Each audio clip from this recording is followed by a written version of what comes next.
Hello, and welcome to the War in the Pacific. It is the 22nd of January, 1942, in the Wirraway versus Encircled play-by-mail campaign. Major actions expect this turn are really the deliberate attack on Java to try to defeat the last bastion or major site of resistance on Java by the Dutch.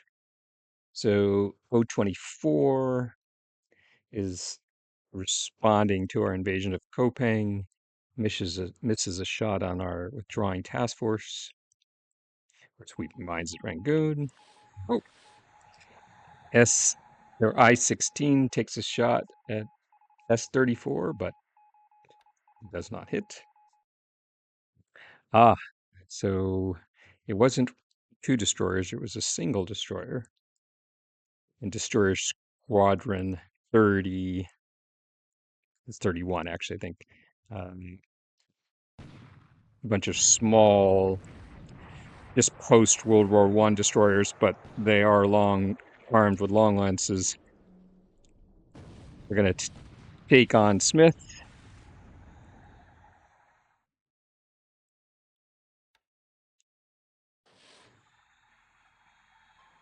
K-17 takes a shot at Aguro. Aguro is not in an amphibious task force. She's in a fast-moving surface task force. So tough target for a submarine to get a position on.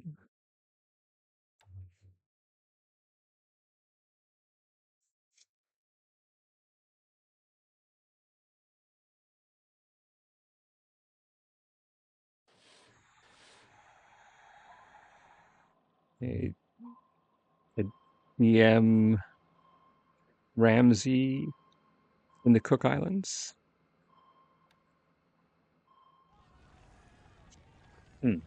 Something sank.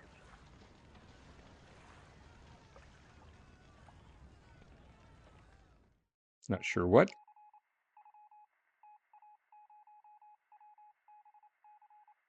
Continue the fight.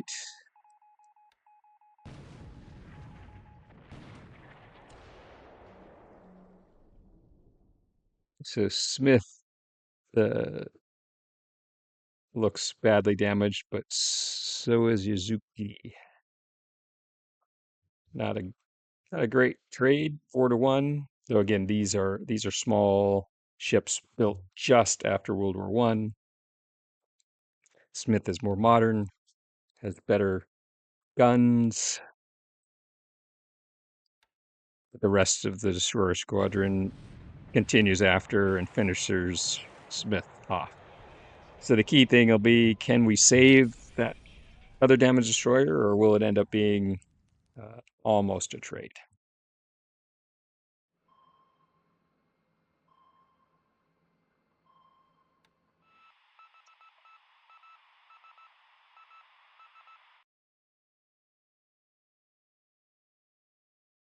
Jake pilots reporting all sorts of enemy activity in the Indian Ocean that isn't there. Whale spotting.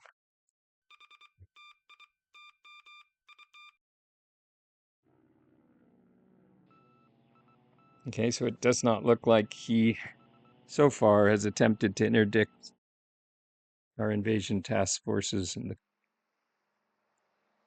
south of Suva.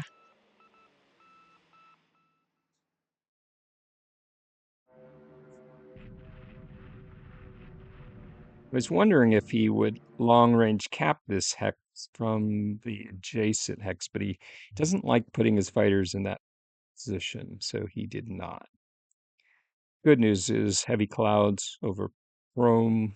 We have the third coup flying over our advancing units there, trying to catch the 1st Burma Division. But at least for the morning, during the weather, will obviate the need for that cap.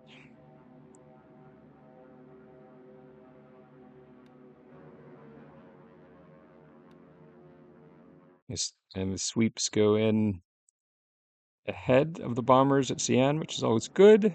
It's like sweep coordination is is good on the 22nd.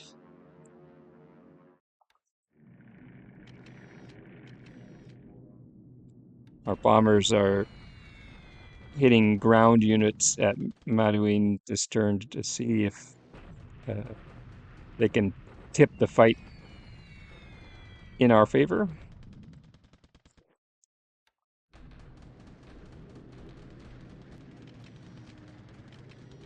While continuing to suppress the airfield to keep them from rebuilding forts just in case the battle doesn't go our way. Betty's hitting the 1st Burma Division.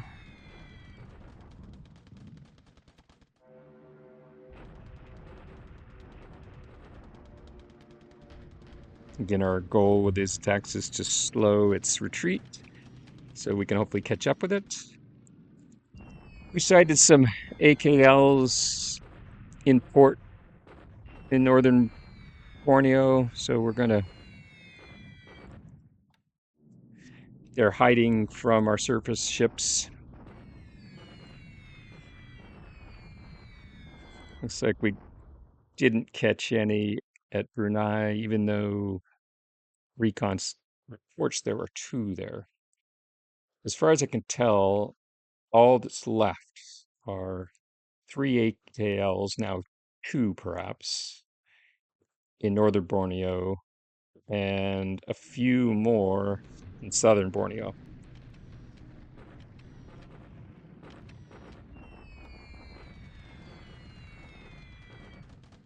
Airfield suppression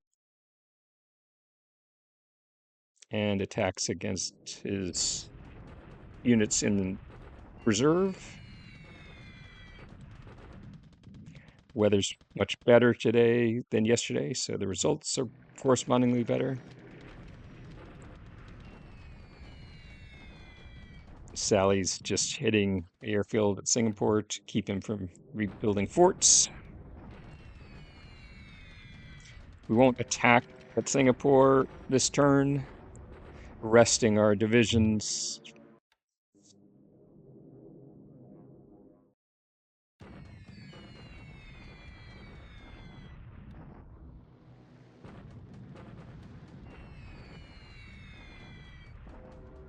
Interesting, the Allies, their air power isn't showing up much at the moment.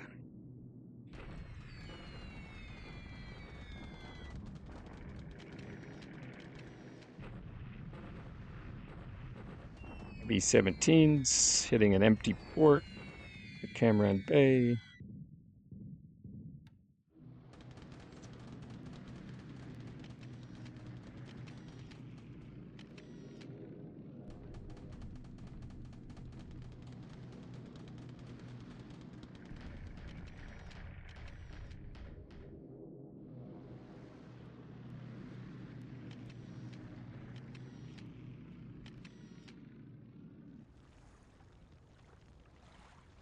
Something else sunk of his.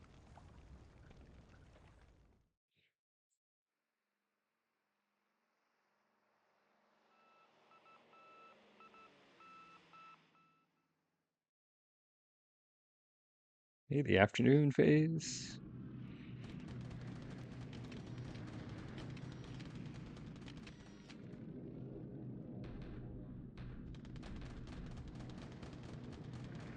So he has a couple more AKLs at Tarakan on Borneo, or what I'm calling southern Borneo. At least it's not the north coast of Borneo. Hudson trying to hit a little TB division, torpedo boat division, which is hunting his transports.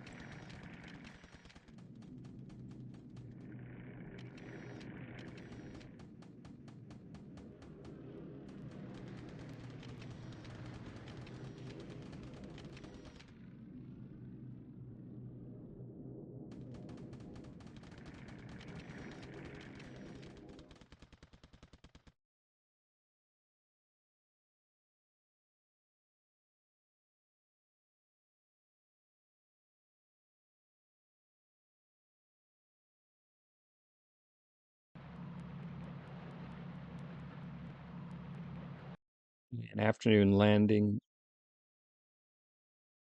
at Tonga Tapu looks unopposed.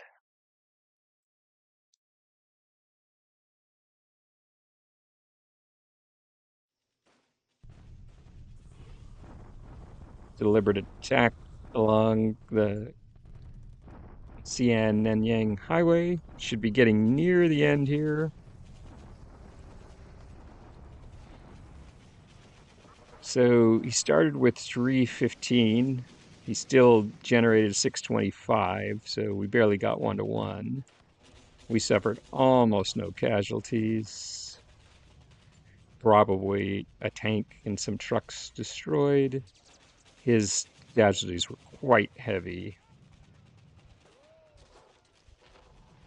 So yeah, this fight is almost over, depending on what he decides to do with these reinforcements.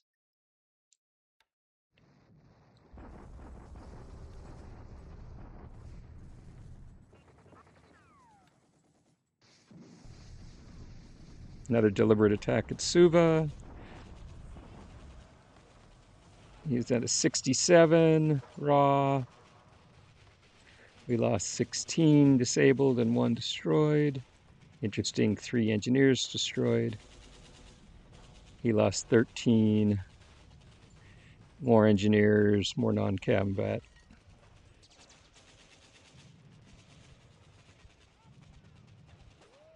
So these defenders essentially have to be just beat down because they have nowhere to retreat. So, uh,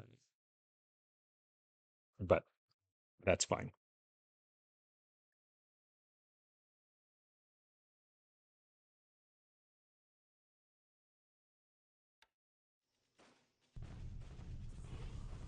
A bombardment. You can see, uh, yeah, he's down to 326 raw. Okay, the main event for today.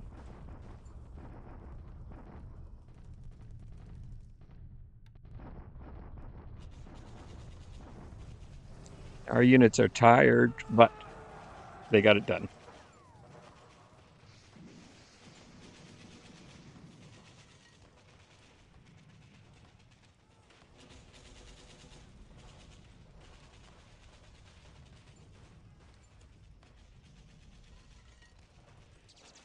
Okay. So even though our fatigue levels were a bit elevated, it was a very, very one-sided final battle.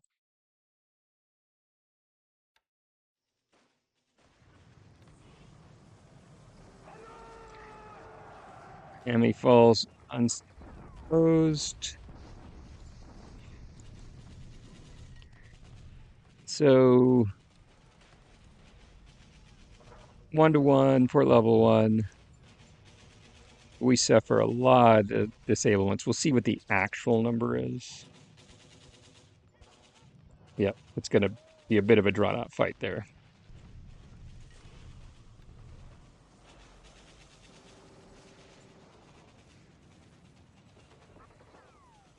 Jesselton should fall next turn.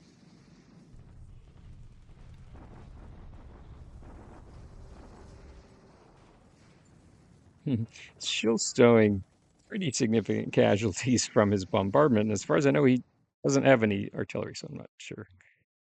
Maybe it's in that base force.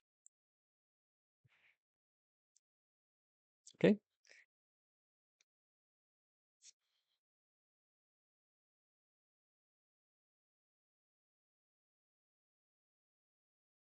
We'll speed through the end of the turn here.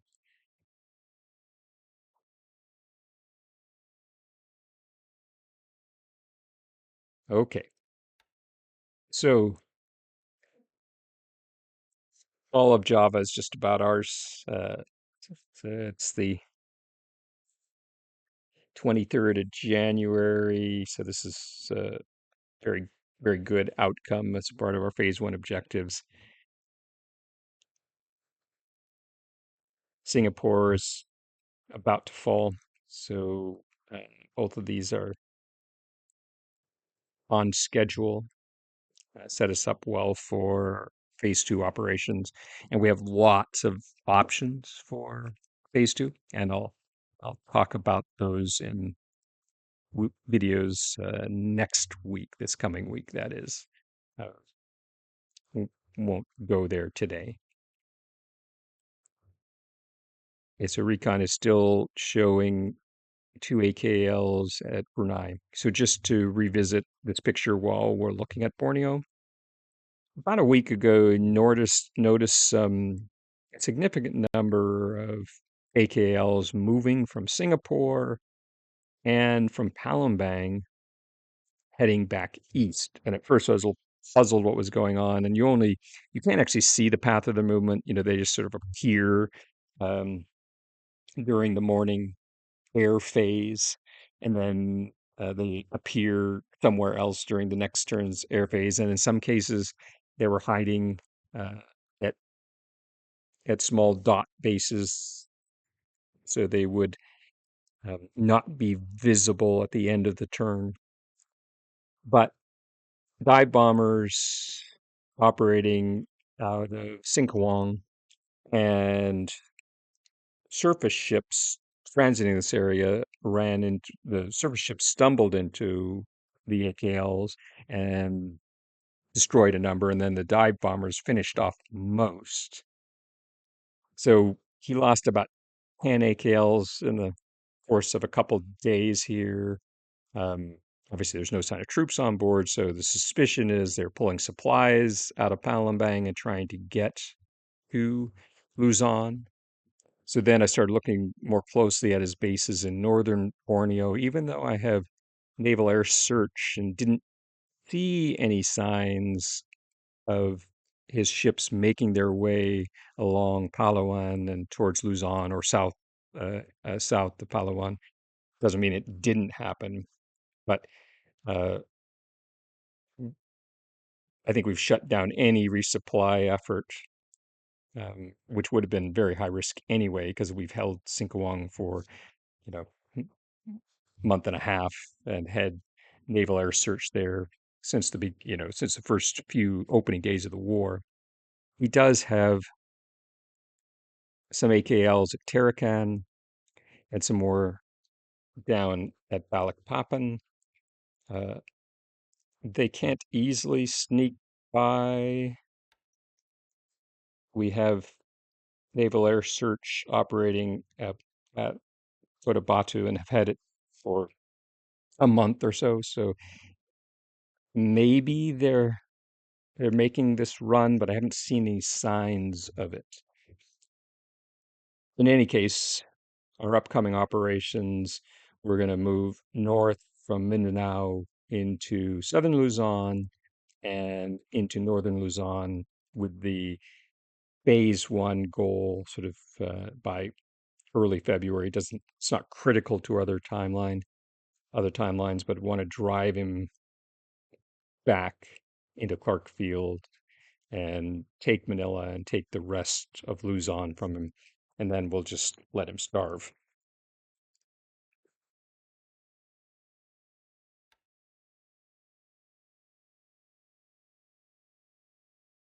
So let's see. We've traveled 26 miles. So I still think he's probably he's moved at least 26, 24 miles in this hex. So we may not catch him here, and we may not catch him here, but we'll catch him soon. Patience. Oh, lots of fighters at Tungu, but didn't see any sign that he was long range, that he was capping, trying to defend the retreat here. Let's take a look what's going on. Wow, look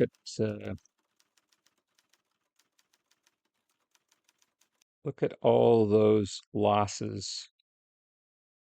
Those are AVG fighters, and we lost a 0 in air-to-air, yet I saw not a single air-to-air combat. So let's take a look in. So what I believe happened, let's take a look down here.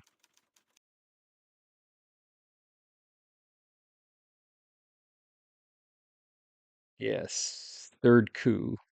Look at these kills. So third coup was on cap, 100% cap. And you can see lost a pilot killed. But look at all these green. So it looks like third coup tangled with the AVG that was on long range cap, I hypothesize, as he couldn't sweep from Tungu. It's a level 1 airbase instead of level 2. So he long range capped Chrome. They fought out a stealth battle, uh, which third coup won in a very lopsided victory because he was presumably planning on bombing from Calcutta, where he has B-17s operating. The weather kept him from doing it. So very interesting. Lots of AVG losses in this turn that weren't visible, and most of those pilots will have been lost also because they were long range capping over an enemy base. That was I've never seen that happen on that scale where you you basically have a major air battle occur and there's no combat animation because it's occurring between cap and long range cap and no other activity during the turn in that hex.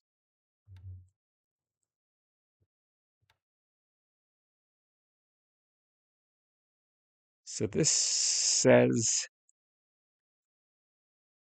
there's a heavy cruiser. Interesting.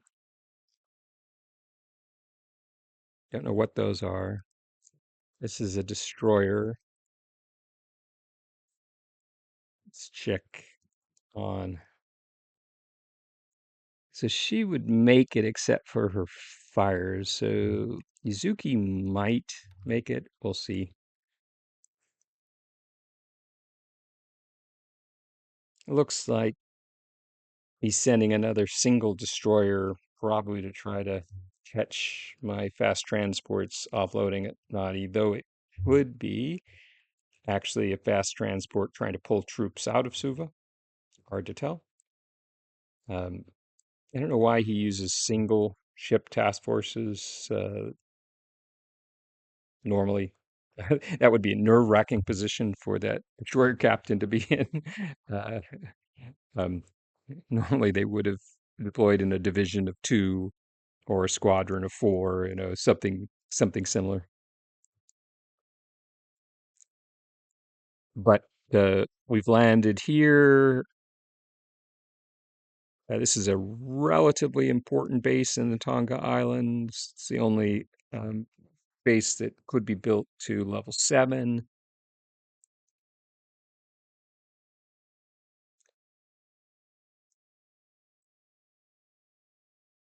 Sorry, actually, it's not the only one. Vavua, uh, also.